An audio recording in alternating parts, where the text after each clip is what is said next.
E louvado seja Deus pelo privilégio de podermos reunidos na casa do Senhor, render graças por tantos benefícios que o Senhor tem nos feito. Quero também saudar os irmãos que dominicalmente nos acompanham pela internet. Que Deus os abençoe em nome de Jesus. Irmãos, ontem nós tivemos o jantar dos namorados, né? E já estão rodando aí nas redes sociais aí da EBC algumas fotos. Foi uma bênção, né?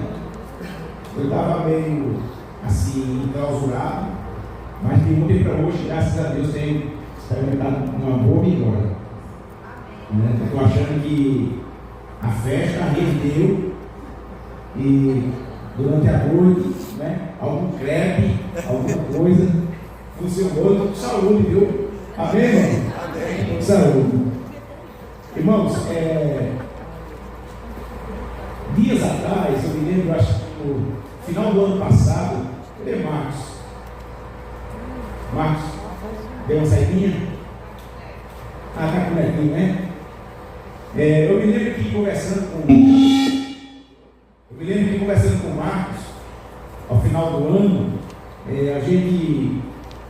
eu tinha expressado o desejo de conversar um pouquinho sobre a nossa realidade como igreja. Aí a gente vem fazendo isso pelo menos uma ou duas vezes ao mês, e a nossa ideia, a nossa pretensão é fazer isso até completarmos pelo menos um ano, não necessariamente um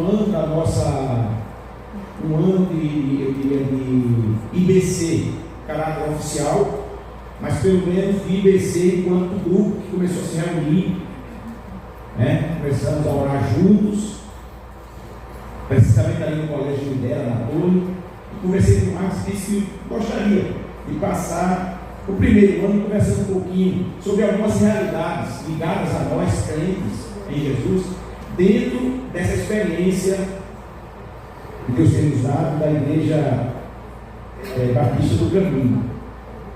E aí fazer um paralelo entre o próprio nome da igreja com a experiência de caminhar ao lado de Jesus, conversar um pouquinho sobre essas experiências que basicamente norteiam a vida de tantos quantos, em todas as épocas e lugares, passaram pela experiência do novo nascimento e têm caminhado por Jesus e aprendido por Jesus, e têm sido desafiado por Jesus a partir da sua palavra, a cada dia se aprofundar nesse relacionamento maravilhoso, transformador, impactante com Deus. Não tem como nós vivermos uma vida dita cristã sem que realmente isso tenha substrato que mexa com as nossas emoções, que mexa com os nossos hormônios, né? Que faça com que haja alguma coisa que fique acelerado no nosso organismo, porque está além da experiência religiosa. E pedir a João, talvez esse microfone está falhando um pouquinho. Além de eu estar falhando na voz, o microfone também. Então eu gostaria de ter essa conversa com os irmãos hoje aqui. Deveria ter feito isso semana passada, mas não foi possível. Tentei fazer isso na quarta-feira, estava fome também. Trouxe a mesma mensagem. E eu acho que uma semana dessa eu li para os irmãos, pelo menos, os versículos, ou especialmente o versículo que vai nortear essa pequena palavra nessa manhã. Gostaria que você estivesse atento. É na mesa, né? É na mesa? Louvado seja Deus. Então, quem trouxe a sua Bíblia, ou então, não sei se Henrique pode projetar aí, Henrique, eu não sei se você pode projetar o texto de carta de Paulo aos Coríntios, a segunda carta de Paulo aos Coríntios, capítulo 12, versículo 6. E eu vou pedir que você, por favor, coloque esse texto, deixa aí durante uns 5 minutos. Você que trouxe sua Bíblia ou quiser acompanhar aí no telão, os irmãos em casa também, por favor, façam anotações.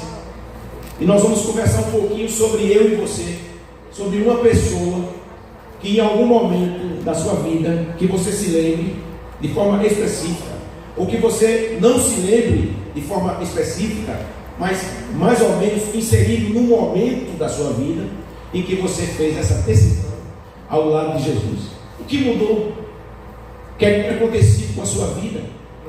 Quem você se percebe hoje para como você se percebia no momento que tomou essa decisão? E aí eu estou falando da resposta. Quando eu falo de decisão, estou falando da resposta. Mas também eu quero falar aqui do que ocorre em nós por uma obra que não é feita por nós, que não tem nada a ver com a nossa decisão, tem a ver por quem promove essa transformação, por quem promove essa mudança, por quem vira, numa linguagem assim mais fácil, a chave da nossa vida, que termina justamente dentro do conceito de conversão, nos faz caminhar em direção diferente, contrária ao que a gente vinha caminhando. Se nós, na experiência, eu diria, do pecado enquanto Senhor da nossa vida, caminhávamos para longe de Deus, e uma vez alcançados por essa graça maravilhosa, nós simplesmente deixamos de caminhar nos distanciando de Deus e nos voltamos para Deus. E aí é um paradoxo muito grande, porque mesmo caminhando para Deus, nos aproximando mais dele, tem uma experiência que ainda nos acompanha, que ainda é a prática, é ainda ceder a algumas experiências de pecado. Que coisa foi? Nós caminhávamos para longe de Deus, tendo o pecado como nosso Senhor. Agora nós caminhamos em direção a Deus e ainda temos expressões de pecado. Então não é muito sobre o que a gente tem como resposta para Deus. Continuamos pecadores, mas é sobre o que Deus tem para a gente a partir desse momento. Amém, irmãos? Isso é fantástico. Enquanto a gente estava cantando, eu não me contive. A maioria dos livros eu chorei bastante. Até uma última música, eu disse a Clóvis que o anjo estava cantando para a gente hoje aqui. Quando fala dessa graça, eu não me contento. Isso é verdade. Eu brinco muito, às vezes, por brincar muito, as pessoas às vezes nem acreditam em mim. Às vezes eu não sei nem se José acredita mesmo que eu amo, mas eu amo demais. Mas irmãos, quando eu falo da graça de Deus, eu só me lembro de mim mesmo. Eu nem merecia estar aqui. Isso não é conversa, não. Isso não é para impactar, porque eu não iria impactar ninguém. Eu sei que tem pessoas, aí eu não quero me julgar nada, se eu puder fazer isso. Eu sei que tem pessoas que aos olhos tem um código de ética, um código moral, são piores do que eu, pelo menos na avaliação de alguém. Mas não se trata disso. Se trata de que Deus tem sido misericordioso comigo e tem me feito enxergar quão grande amor me alcançou. E isso é que traz alegria na minha vida, mesmo diante dos dissabores, mesmo diante das desilusões, mesmo diante, às vezes, daquele sentimento de fraqueza, frustração. Se eu fosse dizer para os irmãos hoje, como é que eu estou por aqui, eu tenho medo de me comparar aos homens do mundo moderno. Os homens do mundo moderno são meio do teto. O pastor chora muito, o pastor tem muito mimimi. Hoje eu estou fragilizado, vai fazer 10 dias que eu estou sofrendo com a gripe. Irmãos, eu estou tão sensível. Se os irmãos olharem para mim com cara feia, eu vou chorar. Essa Sandra, rapaz. Sandra. Eu estou me cercado de várias Sandras, viu? Tem uma aqui e tem uma ali. Isso é maravilhoso, porque somente a graça do Senhor realmente nos faz ficar de pé. E eu quero falar sobre isso hoje aqui. A gente está com tempo, né? O texto já está aí, tá aí. Deixa eu ler nessa versão. Essa aqui é a minha Bíblia Viva. Nessa versão aí é o quê? Almeida Revista e Corrigida, né? Então volta lá no. Qual foi o verso que eu coloquei? 2 Coríntios 12, 6. tenho muito de que me gloriar. Essas são palavras de Paulo. E não seria imprudente fazê-lo. Porém, não quero que ninguém forme de mim uma ideia mais elevada do que deve, por aquilo que na realidade pode ver em minha vida e minha mensagem. Ele termina aí. Ele termina aí. Então, ele termina aí a mensagem, é isso? E na versão que eu trouxe aqui, vou tirar. Na versão que eu trouxe, que é da Bíblia Viva, tenho muito de que me gloriar e não seria imprudente fazê-lo. Bem parecido, né? Porém, não quero que ninguém forme de mim uma ideia mais elevada do que deve, por aquilo que na realidade pode ver em minha vida e minha mensagem. É a mesma. É a mesma? É a mesma. Então vamos ler. Vamos ler na versão da Alfalite, que diz assim: não quero que ninguém pense de mim mais do que em mim vê ou de mim ouve. Amém, irmãos? Olha que coisa maravilhosa. Eu quero dizer para os irmãos que um dia nós fomos alcançados pela graça salvadora de Deus, e daí a pouco nós nos vimos envolvidos num processo de transformação extremamente radical, às vezes até mais radical do que o necessário, não porque não precisa de uma espécie de radicalidade. Se eu estou caminhando para lá e começo a caminhar para cá, para que mudança mais radical que essa? Porque uma pessoa que caminha para o inferno e agora está caminhando para a glória de Deus, que mudança mais radical eu poderia ter além dessa? Mas eu quero também emprestar certo raciocínio a uma radicalidade que é desnecessária, porque pessoas disseram que para isso acontecer você deveria fazer isso além do que Cristo fez nas nossas vidas, agregar, segundo alguns olhares, coisas que não foram estabelecidas por Deus, mas que chegam para nós como um kit para que essa mudança aconteça, e é o que transforma de forma muito, eu diria, necessária no início, mas depois prejudicial posteriormente, numa espiritualidade sadia, numa expressão de mera religiosidade seca, sem vida, dolorosa, fere o nosso ombro como uma canga fere os ombros de um animal que carrega um peso. A vida religiosa por si só, ela é uma realidade bonita, legítima, eu digo até necessária, mas ela é super, eu diria, dimensionada por pensamentos contrários à verdade do Evangelho. E a gente só percebe isso na caminhada.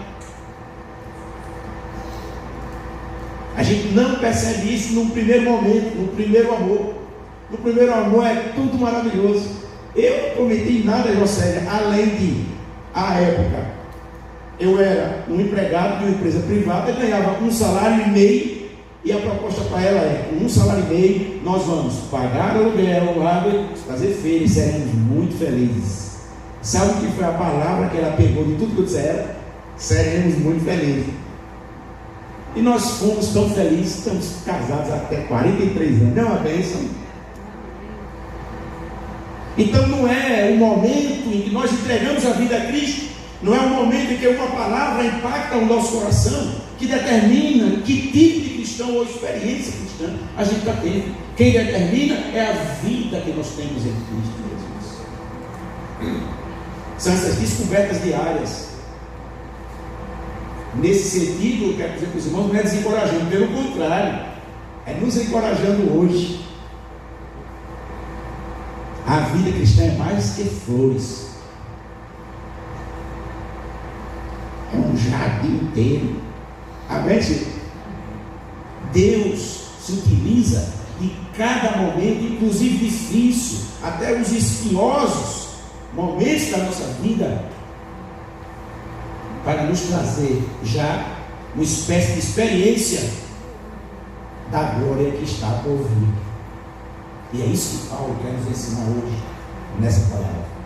Não é difícil, então, a gente entender que sermos novas criaturas se alinha a uma linguagem de Paulo sobre o que vem a suceder a uma pessoa, a um indivíduo que experimenta o que a gente chama de novo nascimento, que dentro de um país como o nosso, onde o lastro religioso já inclui as palavras Bíblia, a palavra de Deus, igreja, Jesus, Cristo, salvação. Quando você fala de novo nascimento, até para quem não nasceu de novo, ele entende.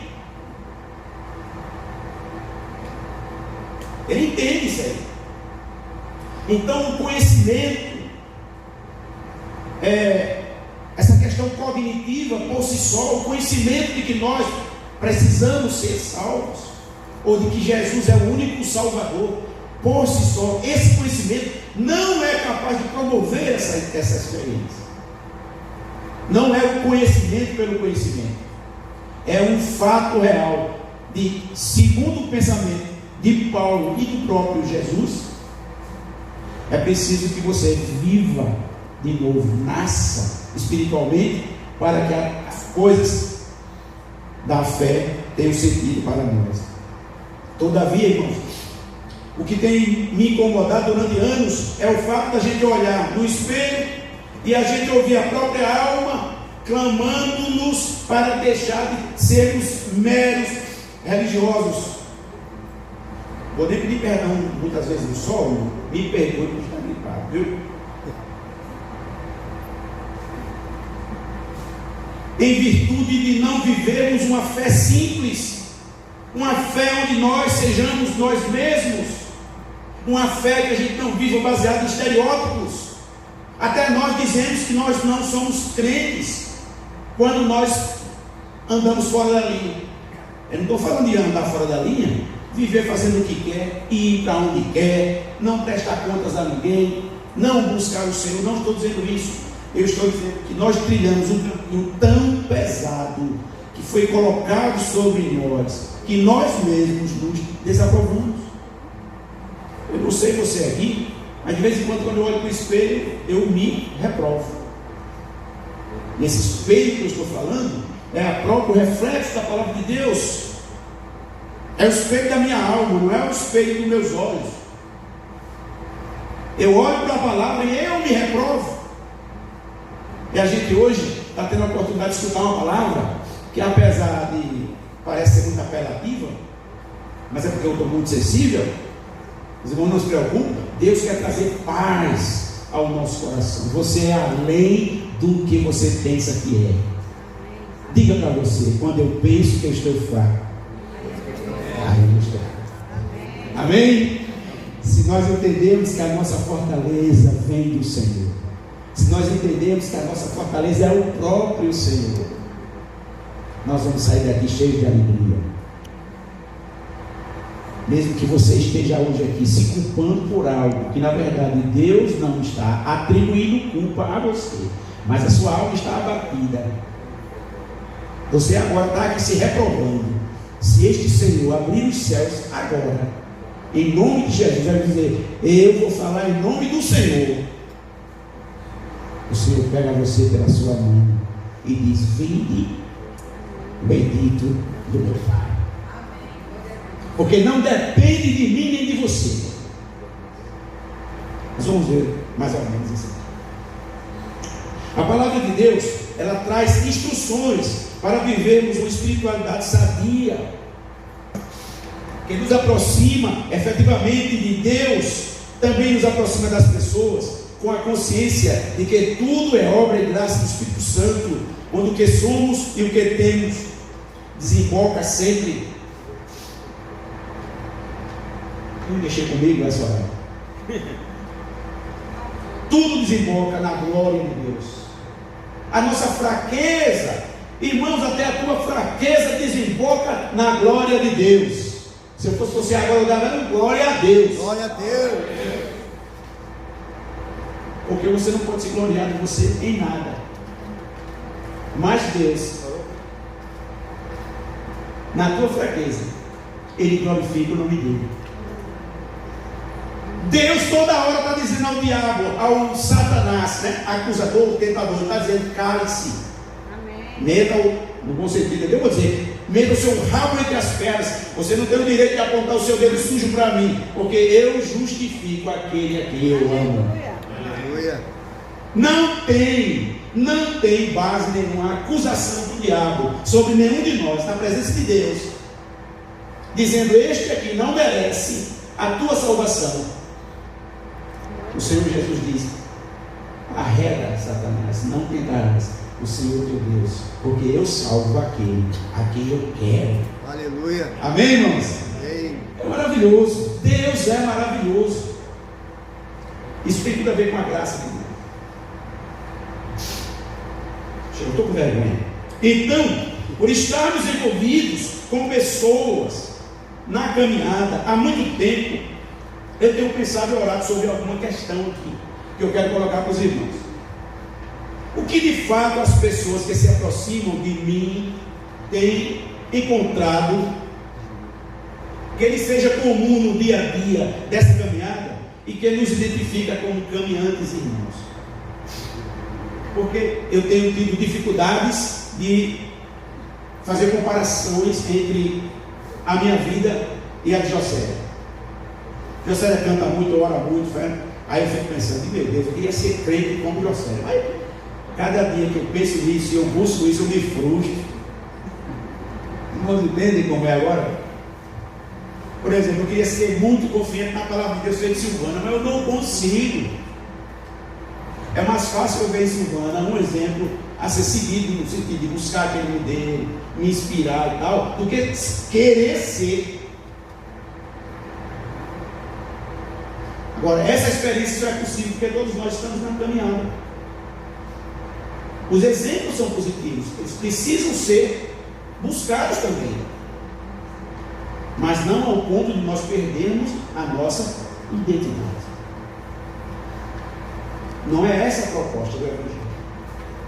A proposta do Evangelho é você um dia chegar, transpor os cordões celestiais e você saber mais que nunca do porquê você entrou ali. Você não é melhor do que ninguém para entrar no céu e dizer assim: eu estou aqui, não sei nem porquê, mas eu estou. Não, não será o céu e nem será você. Será o céu, será você, quando você estiver lá dentro e você eternamente dar testemunho e dizer: estou aqui pela graça de Deus. Não teria outro sentido se não fosse hoje. Se você me perguntar: mas eu vou ter tristeza lá? Não me pergunte não. Nós vamos ter essa resposta, todos nós lá. Amém. E fazer especulação aqui é muita pobreza. A própria palavra diz que ninguém foi para lá, a não ser aquele que de lá desceu. Glória a Deus. Só Jesus entrou no céu que nos promete, porque de lá ele veio. Ele disse que para lá ele irá nos levar. Então nenhum de nós sabe nada a não ser aquilo que foi revelado na sua palavra, como flashes, espectros do que vai acontecer lá. Já é glorioso. Como eu me alegro em saber que um dia estarei num lugar que é descrito assim, assim, assim, mas a realidade está no fim desse caminho. Glória a Deus. Vamos continuar caminhando, irmãos, porque esse caminho vai chegar no lugar prometido, na terra prometida que o Senhor nos dá. A ideia então de sermos outra pessoa a partir da decisão ao lado de Cristo, a princípio se acomoda sem muita resistência na nossa mente e no nosso discurso. A gente chega em casa, a gente chega no trabalho, a gente começa a dizer: agora eu sou uma nova pessoa. A gente não sabe o que está dizendo, a gente não sabe as implicações, a gente não tem a retórica adequada. Simplesmente a gente pula de alegria. Meu Deus, eu entreguei minha vida a Cristo, eu sou uma nova criatura. E as pessoas ficam olhando para eles: está de cabelo branco, os dentes estão caindo, feio do mesmo jeito, devendo em todo canto, sujo que nem corda de porco, dívidas, pessoas a quem magoou estão lá esperando, quem sabe alcançar para tirar proveito de alguma situação, mas o cara está vivendo uma lua de mel com a salvação. Eu sou uma nova criatura em Cristo Jesus. É assim ou não que acontece conosco? E a gente dorme, e o impacto daquilo é tão bacana que depende de pessoa para pessoa. Tem o sinestésico, tem o que é muito ouvinte, né? Ouvidor, né? Tem o que é muito crítico, né? É visual, desse negócio. Então o cara que ele raciocina muito, ele acorda logo desse sonho, ele ouve a palavra de Deus, ele se conscientiza que é pecador, faz uma decisão ao lado de Jesus, vai dormir cheio de respostas respondidas. Quando ele acorda de manhã, diz: que besteira eu fiz, me pegaram na minha fraqueza, foi alguma narrativa que eu não combati corretamente, eu fui dobrado pelo raciocínio, porque ele é racionalista. Ele é racionalista. O que for sinestésico, ele vai dizer: meu Deus, foi uma semana que aquele pastor falou aquele negócio, ele está me arrepiando até hoje. Tem gente assim ou não? Tem gente que se arrepia até hoje da experiência, da alegria, do entusiasmo de quando entregou a vida de Jesus. Faz um mês que ele entregou a vida de Jesus, mas ele já está se arrepiando. Isso não tem nada a ver com certo ou errado, tem a ver com as pessoas que são diferentes. Então o que eu estou falando hoje para os irmãos, essa ideia de a gente ser outra pessoa a partir dessa decisão ao lado de Cristo, parece que entra na nossa mente, começa a fazer parte do nosso discurso, mas ao longo da caminhada começamos a ficar esmagados com as implicações disso. Por isso que Pedro escreveu, não foi à toa: tenham cuidado, busquem o Senhor, busquem interpretar sua palavra, sejam sensíveis à voz do Espírito Santo, peçam para que vocês sejam cheios dele, para que no momento oportuno vocês possam dar explicações acerca da fé de vocês. Porque a fé não é um ato irracional, e sim, em alguns dos nossos casos não deveria ter sido. A fé é algo racional, é algo pensado.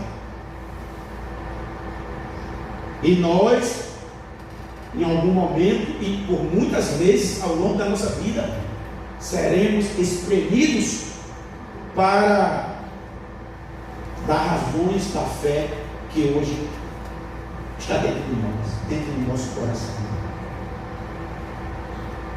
Às vezes nós somos espremidos para dar razão da nossa fé a nós mesmos. Os irmãos já passaram por isso. E a gente se inspira em homens e mulheres da Bíblia. Por que estás abatida, ó minha alma? E por que tu estás triste dentro de mim? Sou eu falando com a minha alma. Olha que coisa bonita. Que eu não sei nem quem eu sou. Eu sou o conjunto das minhas faculdades mentais, meu pensamento, meu raciocínio, minhas ideias, minha capacidade de decisão, meus desejos, tudo conversando com algo muito mais sublime, que é a minha alma. Por que tu estás abatida?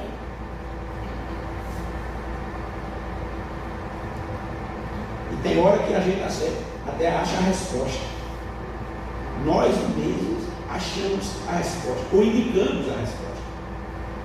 Por que tu estás abatida, ó minha alma? Por que tu clama dentro de mim? Espera somente em Deus.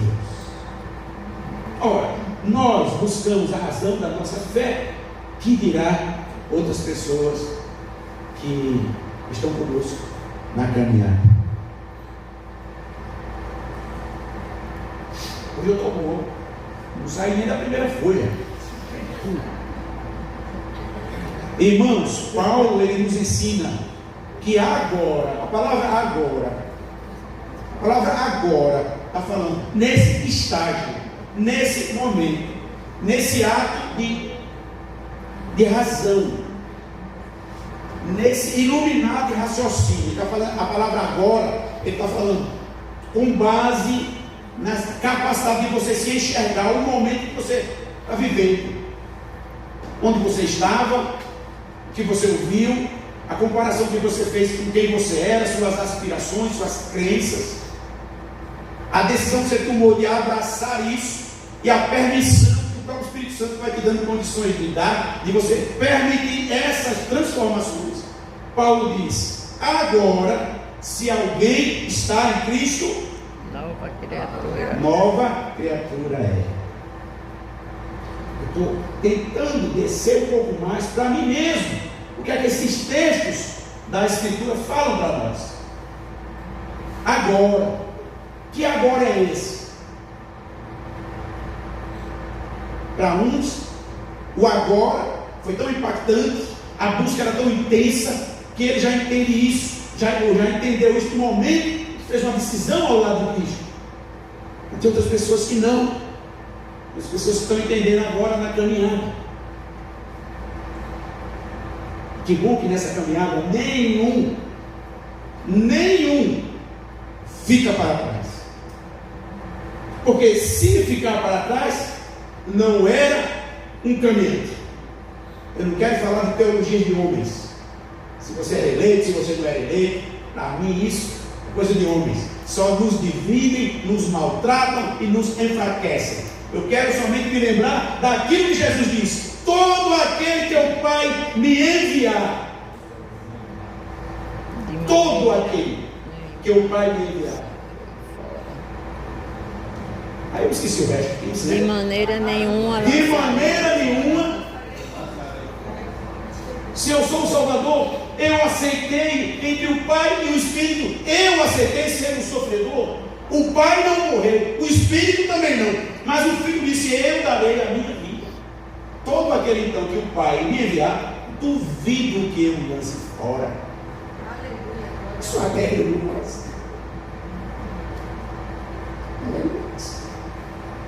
Porque eu tenho certeza que eu fui a Ele, porque o Pai me enviou. O Pai disse a ele: tem misericórdia desse aí. E Jesus está me dizendo: não vou abrir mão dele. E João já disse lá na frente: irmãos, fiquem tranquilos, muitos que estavam entre nós saíram. João disse: fiquem tranquilos, eles só saíram porque eles não eram dos nossos. Isso responde muita coisa, doutor Manuel. Responde muita coisa. O mundo antigo. Deixa eu beber água aqui.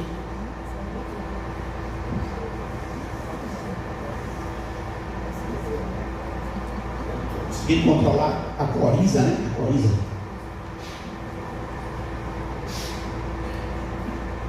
É assim, né?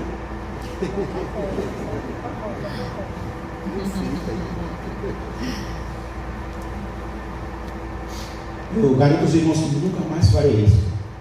Eu estou passando um mico aqui, certo? Então, irmãos, eu coloquei aqui que o mundo antigo entendia muito bem essa realidade. Por isso que Paulo falou isso no contexto dos Coríntios. Paulo fala dessa mudança em Cristo exatamente para chegar no texto que nós lemos, 2 Coríntios, capítulo 12, verso 6.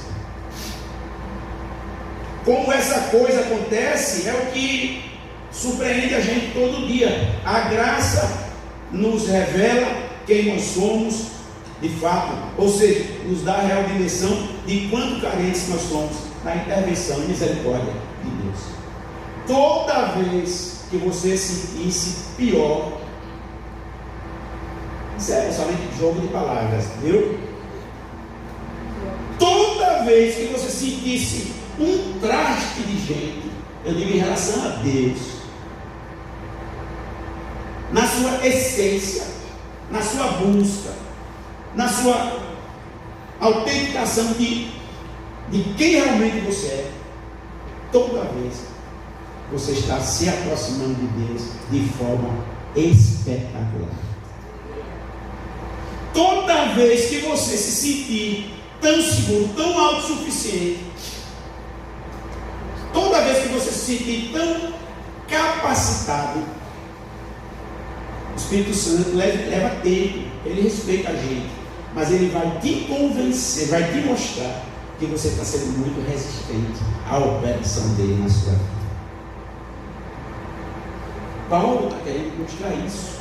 Ele está querendo mostrar que a realização de um homem e de uma mulher que conhece a Deus é exatamente assumir sem ter pena de si. Isso é o grande problema.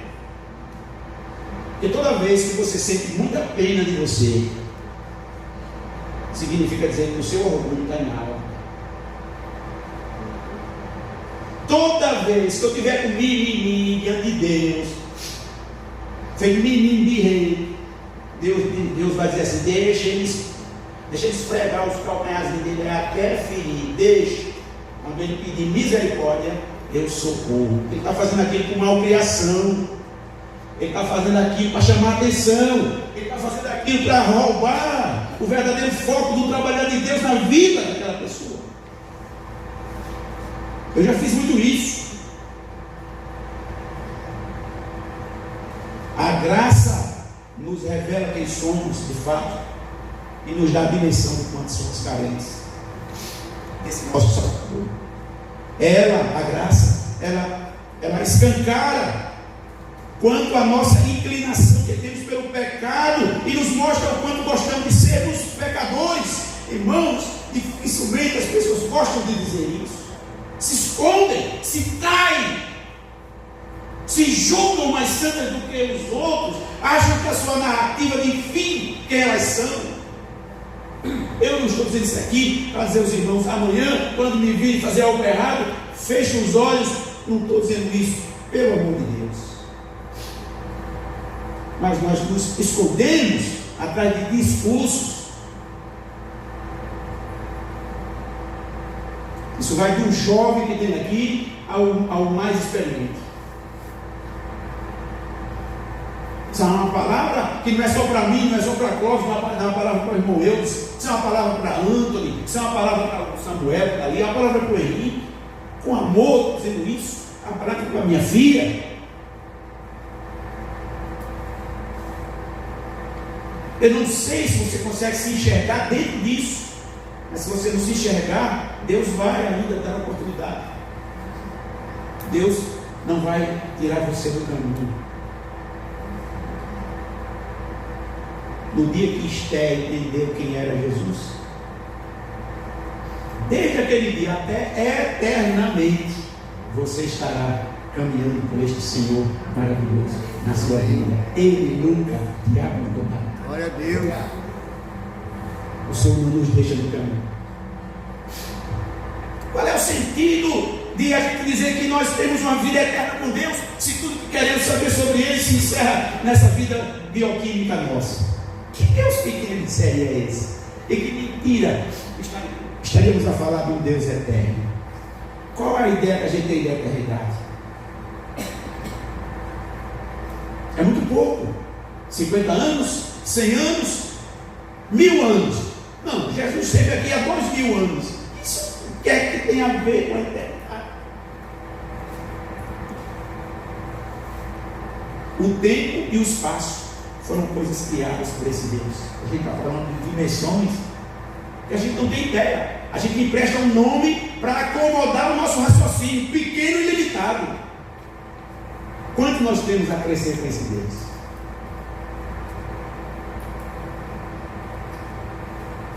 E aí, Paulo, ele parece que traça o perfil. Estou me demorando, viu? Tem que correr. Eu achava que a gente tinha tempo, agora a gente não tem muito. Já é 25 para 11. O Paulo então delineia em momentos esse perfil da gente, dizendo assim: digna de confiança é esta palavra. A palavra ou a narrativa que ele está construindo, e merece ser plenamente acolhida por todos. Aí ele diz qual é a palavra. Isso está em 1 Timóteo capítulo 1, versículo 15. Ele diz: Cristo Jesus veio ao mundo para salvar os pecadores, dos quais eu em especial sou o primeiro.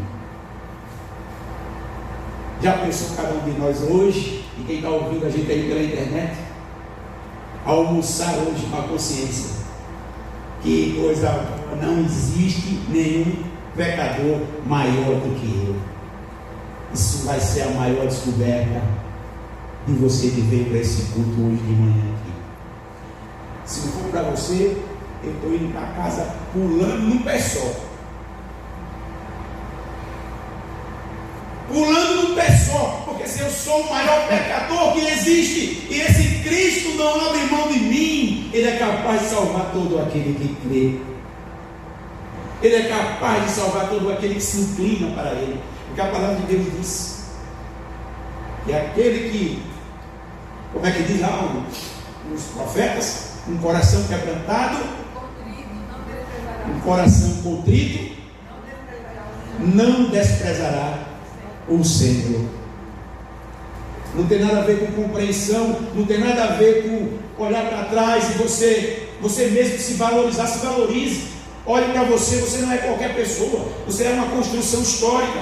Você sabe onde você fez coisas boas, você sabe que fez coisas ruins, você mesmo aprova e desaprova você mesmo. Que dirá Deus? Deus olha para você, Deus nunca vai dizer que o que você fez de bom não presta. Quem andou ensinando isso é mentiroso. O que esta palavra diz é: meu povo, vocês foram afetados por um vírus tão poderoso, criado no laboratório do inferno, que é o pecado, e só eu tenho a vacina. É por isso. Não é vontade de vocês acertarem. Vocês têm reflexo de mim em vocês, mas vocês não vão conseguir se eu não vacinar vocês. É somente isso. Que coisa, somente isso. E isso é quem faz a diferença na nossa vida. Aleluia, glória a Deus.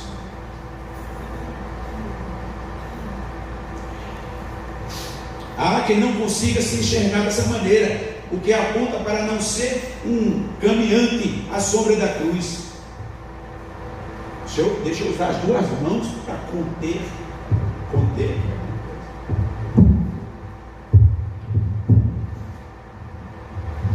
Aí Marcos e Adriane trouxeram a filha para ouvir uma palavra dura assim. Mas é esta palavra que pode te fazer feliz eternamente.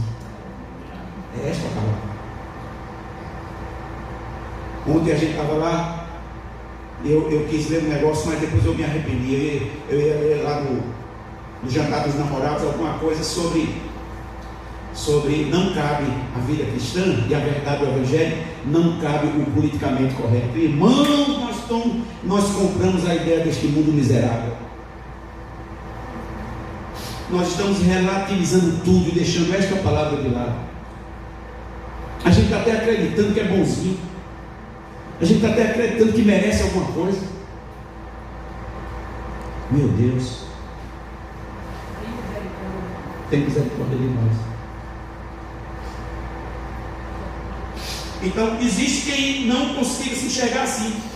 Segundo um teólogo que eu li, e o cara é até calvinista lá, é o tal do Baxter, eu gosto dele. Muito doido. Algumas pessoas têm os seguintes perfis. Pode ser que aqui na nossa congregação tenha alguém. Os irmãos permitem ele ali.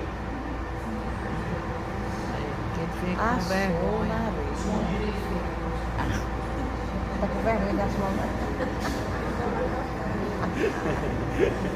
É bravo. Quando ele fica chorando. Sim. E não assou, né? Ele não assou, não. Fica. Fala aí para a transmissão. Só um minuto, irmão. Oi, irmão. Pronto. Mais espontâneo que isso, está para nascer. Ele acabou os lenços, irmão. Ainda tem.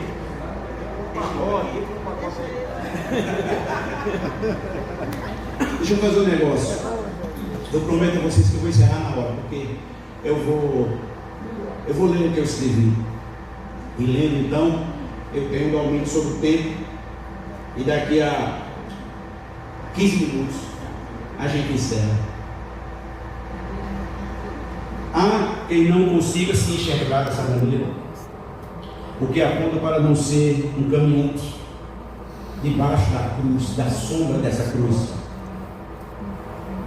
Então a gente tem entre nós os racionalistas, que à época de Jesus eram os saduceus, a casta religiosa mais elevada dentro da espiritualidade judaica.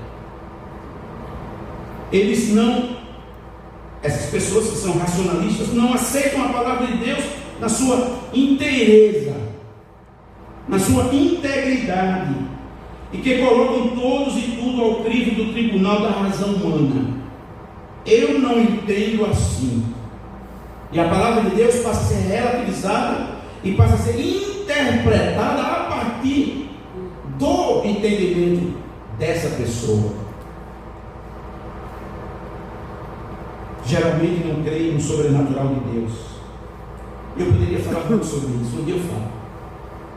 Existem os ritualistas, que aqui eu estou comparando aos fariseus da época de Jesus, que sempre acrescentam à fé suas ideias, experiências, ordenanças, de maneira que a religião e a salvação se tornam complexas demais.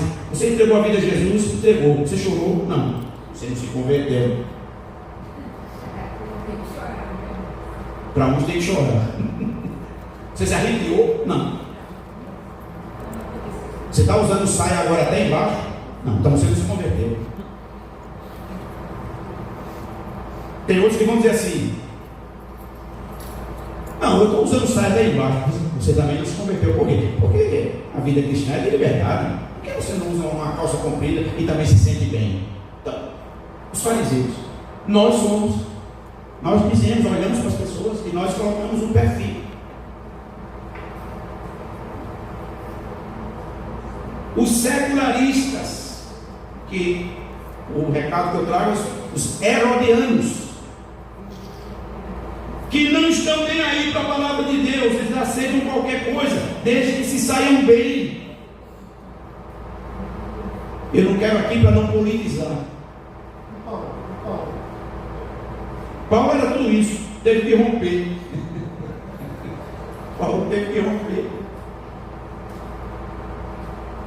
Ele era mais fariseu, do ponto de vista, né? Paulo era muito ligado aos ritos.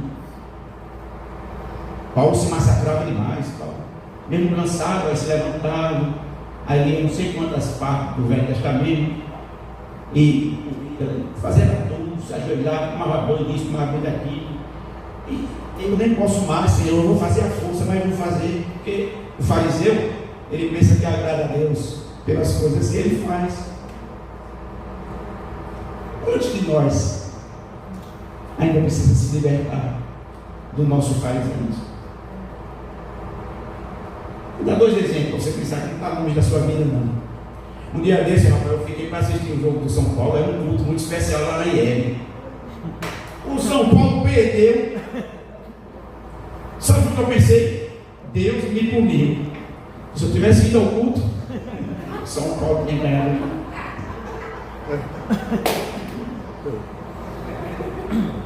Deus, tem misericórdia de mim, Senhor. Os anjos tirando a bola. Não vou nem falar aí, tem vascaíno aí, me deram uma surra um dia desse, me deram uma surra no São Paulo. Foi uma alegria assim de 20 anos. Mas marca, eu sou São Paulino, estou sofrendo até hoje com um negócio desse. Irmãos, senão eu não vou cumprir a palavra. Eita Deus. Então, a gente tem essas pessoas entre nós. Haveria nessa caminhada espaço para a gente se gloriar, então. Haveria espaço para jactância. Jactância que eu coloquei, foi no dicionário. Orgulho. Há espaço para a gente se medir e menosprezar quem está na caminhada. Há espaço para a gente olhar para o outro e dizer que ele é muito vagaroso. Há espaço para a gente olhar o outro que vai na frente e a gente chamar ele de enxerido. Aí usar a palavra amostrado. Fulano só pode ser aplaudido. Meu Deus.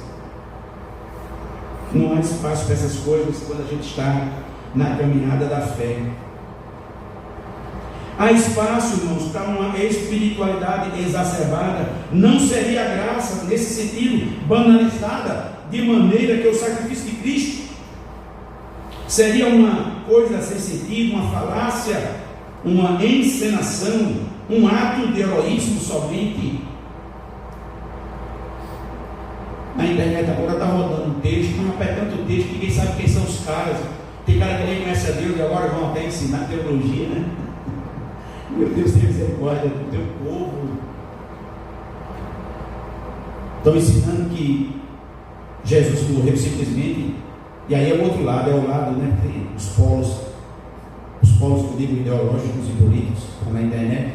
Eu faço críticas a ambos, né? Estão dizendo por aí agora, ensinando, tem gente comprando a ideia. Olha, Jesus só foi crucificado porque falou muito, porque ele disse o que pensava. Como se Jesus morreu só porque disse o que pensava, se ele veio para morrer? Dizer o que ele disse, o que pensava, fazia parte do kit, anunciar o reino de Deus, mas ele veio para morrer, ele veio para dar a vida dele no nosso lugar. É isso que a palavra ensina, não é outra coisa. Ele veio para cumprir o plano de redenção, e foi porque ele fez o que fez, passou pelo que passou, que nós estamos aqui hoje, salvos nesse nome maravilhoso. Louvado seja Deus. A gente precisa ter muito cuidado. Paulo é inspirador então, neste particular, a fim de nós entendermos quem realmente nós somos e o que é a graça de Deus nas nossas vidas. Vou pular os dois últimos pontos, porque eles se entrelaçam. Eu falei muita coisa aqui. A nossa vida à sombra da cruz nos permite experimentar os momentos de êxtase espiritual, andando nas nuvens, mas também nos leva também a descer aos porões da escravidão de nós mesmos. Quando a gente vê, a gente fala, investe na vida de uma pessoa e vê aquela pessoa dando frutos para Deus, a gente é tentado a trazer aquela glória para nós. Isso não é ilegítimo não, irmãos. Isso é bonito, só que a gente precisa ser vigilantes. Quando isso estava mudando o coração dos discípulos, Jesus disse: rapaz, vocês precisam aprender alguma coisa mais profunda. Tem um que Paulo também ensinou a mesma coisa, a mesma pegada mesmo. Paulo disse: deixa ali besteira. Um prepara o terreno, eu estou até acrescentando, outro escolhe a semente, outro vai lá, cava a terra, outro planta, outro rega, outro tira as ervas daninhas. E ele disse: tem uma coisa mais no reino de Deus que vocês precisam aprender. Tem outro que não fez nada disso, só passa lá uma bolsa e olha aquilo que ele nem plantou. Quando alguém olha para a tua vida e encontra Jesus, termina encontrando a salvação, e você não sabe como aquilo aconteceu. E a gente precisa relembrar o que Jesus disse a Nicodemos: Nicodemos, o Espírito, ele sopra, ele é igual ao vento. Nós não sabemos de onde ele vem e nem para onde ele vai. Só tem uma verdade espiritual aí. Do jeito que é esse Espírito Santo como um vento, é todo aquilo que é nascido do Espírito. Amém? Deus nos usa para isso. Eu já fui bênção para alguém. Eu também já fui pedra de tropeço. Tem alguém que vai chegar um dia e vai reclamar diante de Deus: esse cara aí foi pedra de tropeço para mim. Se não fosse a tua graça, eu estaria no inferno. E eu vou ele dizer: é verdade. Ainda hoje, por mim, do que ele está lá. Eu não sei nem como é que está aqui. Tem gente que diz nas pregações: irmãos, vai ser uma coisa tão interessante. É verdade. É uma forma figurada, é uma forma lúdica de dizer: menino, tu estás aqui também. Você vai ter tantas surpresas de pessoas que estarão naquele grande coral, como as pessoas dizem, cantando. Eles vão estar ali de frente. Às vezes você vai estar na última. A voz dele vai estar próxima à captura do microfone. A sua, ninguém vai ouvir. Se a sua voz, a seu canto, não for de adoração, nem de Deus, você terá aprovação. Já passou isso na sua cabeça?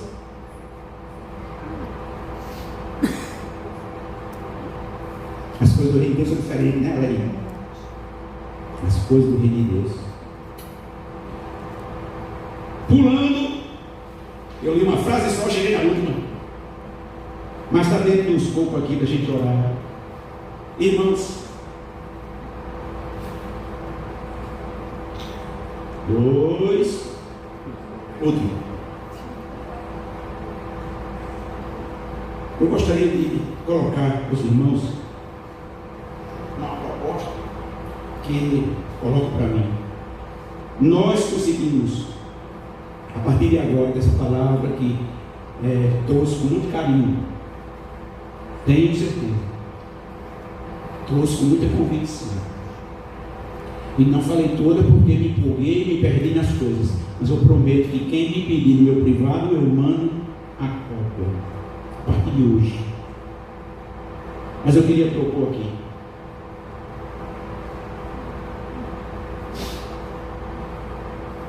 Como você se enxerga agora no caminho a partir dessa palavra?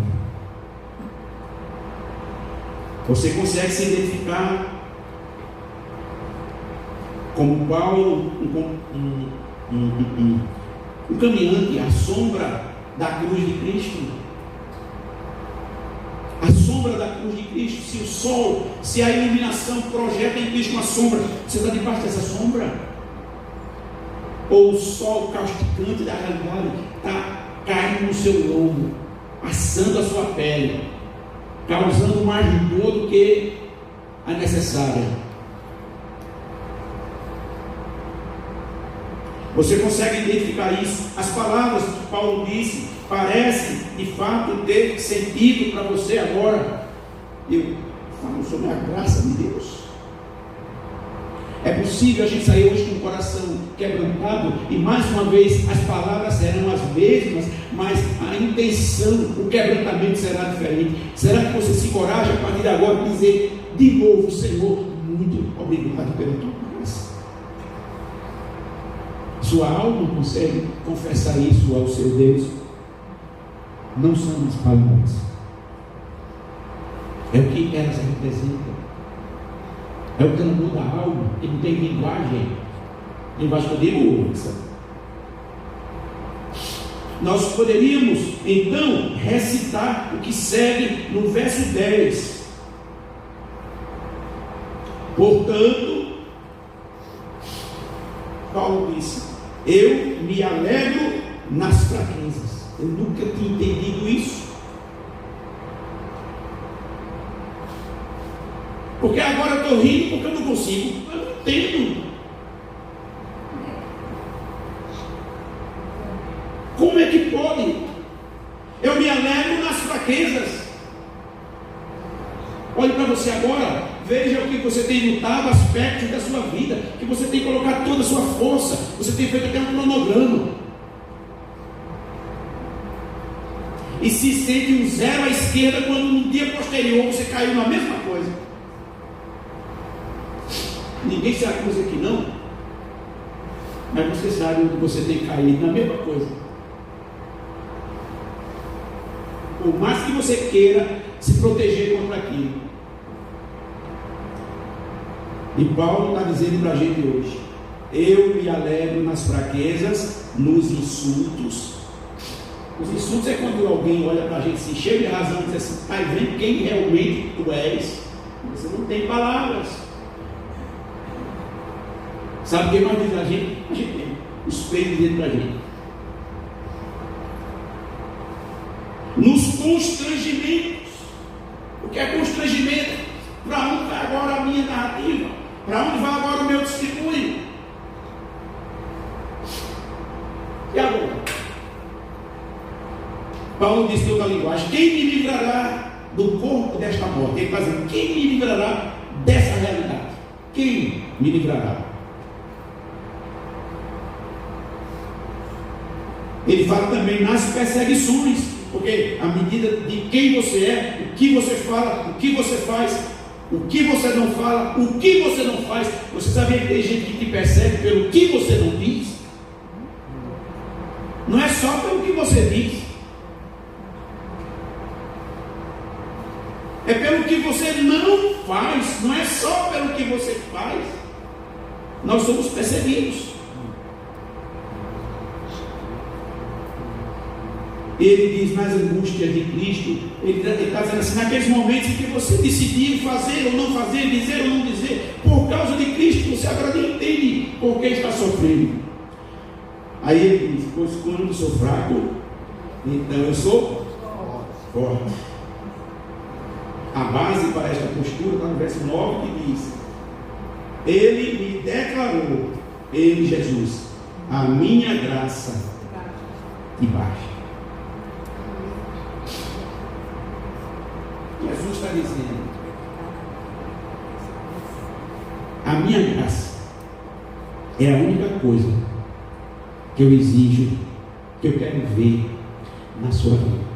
É a minha graça. Ela é bastante. Ela enche as nossas sacolas, ela abastece. O meu poder se perfaz. O meu poder se aperfeiçoa, disse em outra versão, na fraqueza. Que declaração de vitória contra o pecado maior do que essa eu nunca vi. Por isso farei consistir, dizia Paulo agora, meu orgulho antes em minhas fraquezas, a fim de que, deixa eu ler novamente, por isso farei consistir, ou seja, o meu orgulho será consistente antes em minhas fraquezas, a fim de que pouse sobre mim o poder de Cristo. Amém, irmãos? Eu queria que você saísse com essa oração. Se você quiser comigo ficar de pé, você passou muito tempo sentado. Não vou convidar ninguém para vir à frente. Até porque olha como eu estou presunçoso hoje. Eu fiquei pensando, se eu chamar alguém à frente, vem todo mundo. Está presunçoso, né? Não é verdade, né? Cheio de Mendes. Mas só que minha frente foi Mendes. Uma salva de palmas para Mendes, que conhece a graça de Deus.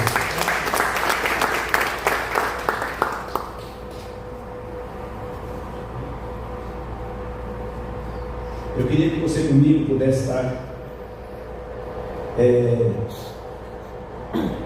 baseado nesse texto de Paulo, também em 2 Coríntios capítulo 8, versículo 9, que diz assim: porque vocês conhecem a graça de nosso Senhor Jesus Cristo,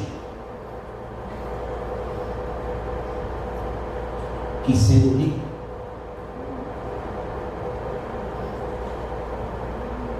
se fez pobre por amor de vocês, para que por meio da sua pobreza vocês se tornassem ricos. Então, toda vez que a gente entende isso, a graça de Deus se aperfeiçoa nos nossos corações.